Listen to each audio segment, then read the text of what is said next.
Kahit ang ilang mga taga-All TV umano ay nagulat sa biglaang pagpasok ng It's Showtime sa kanilang istasyon.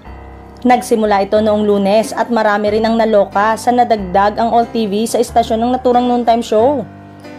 Kaya kapag nasa Free TV ka, para bumalik lang ang ABS-CBN 2 dahil halos lahat ng kapamilya shows ay nasa Channel 2 na ng All TV.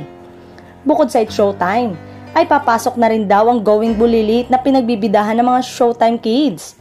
Hindi na promote ng maayos ang pagpasok ng It's Showtime sa All TV dahil karamihan sa mga taga roon ay walang ideya sa naganap noong Lunes. Wala rin daw silang ideya sa usapan na yon ng All TV at ABS-CBN. Pero lalong lumawak nga ang exposure ng It's Showtime kaya consistent na talagang mataas ang ratings kahit humupa ng mga issue nito sa segment nilang Especially For You. Obvious nga na tuloy na ang pagbabalik ng ABS-CBN sa All TV.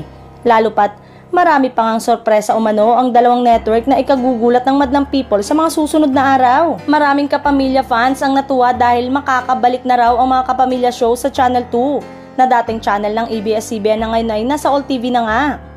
Say ng isang kapamilya fan sa ex dating Twitter, "You can simply say na heto ang pagbabalik ng mga bituin sa Channel 2. Welcome home ABS-CBN sa All TV." May mga fans din na excited na mapanood sa HD ang mga kapamilya shows kasi nga naka-HD or high definition ang broadcast ng All TV sa Free TV. Kadalasan kasi nasa cable lang ang mga HD channel gaya ng Kapamilya Channel at TV5. I'm sure mas marami pang aasahan sa partnership na ito ng All TV at ABS-CBN.